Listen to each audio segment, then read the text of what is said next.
This presentation is about post-structuralism theory in adult education. In the Age of Enlightenment, we saw the Industrial Revolution, where major changes in science and technology transformed the landscape of employment across developed countries. The Age of Enlightenment valued the pursuit of knowable truths, certainty, order, and standardization. Schools were therefore in place to produce a certain kind of worker, with specific ideas and beliefs. The teacher was recognized as the holder of knowledge, and students as the receiver. Post-structuralism is a reaction to these ideas.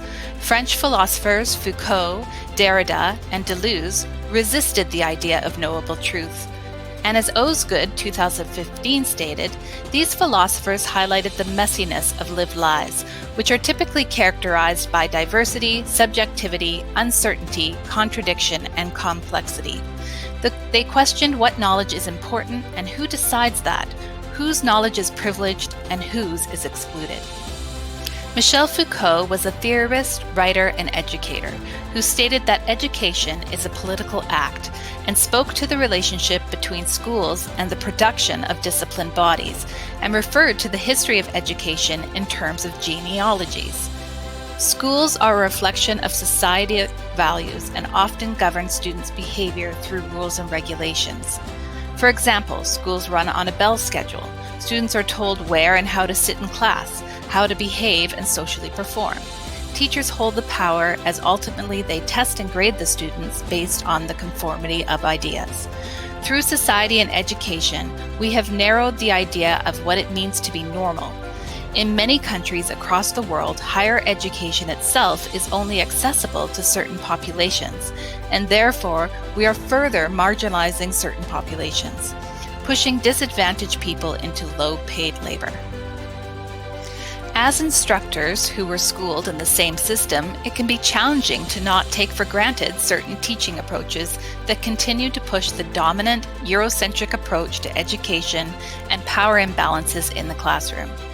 An educator who is utilizing the post-structural theoretical approach needs to engage in critical thinking, recognizing the power dynamics in the classroom and finding ways to ensure students have a voice and their perspectives are taken into account.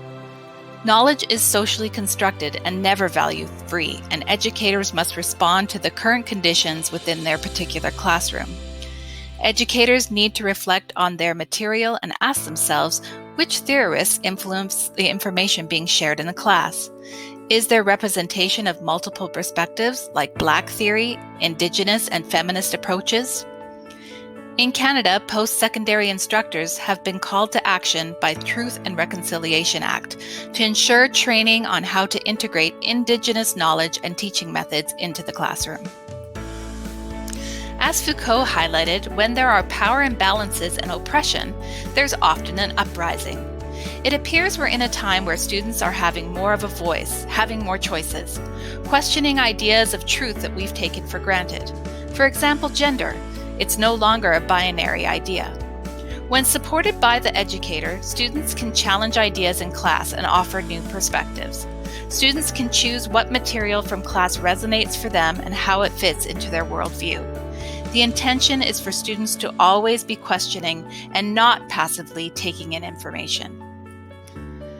The pros of this approach in higher education are the inclusion of other perspectives, dismantling known truths and engaging in critical thought, breaking the mold of what is considered normal and being open to new understandings of the world, moving away from standardized testing and to more authentic assessments, giving students autonomy in their own learning. The cons are how challenging it can be to implement in a fast-paced society.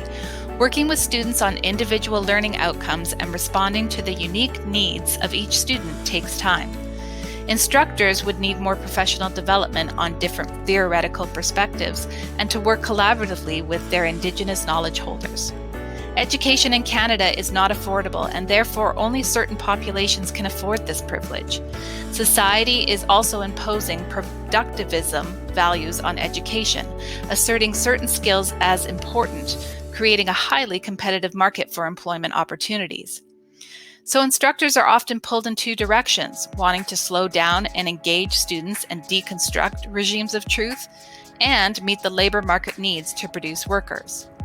With a post-structuralism lens, instructors are constantly needing to reflect on what they are teaching and what they are trying to foster in the classroom, and how this reflects on society. As Foucault stated, maybe the target nowadays is not to discover what we are, but to refuse what we are.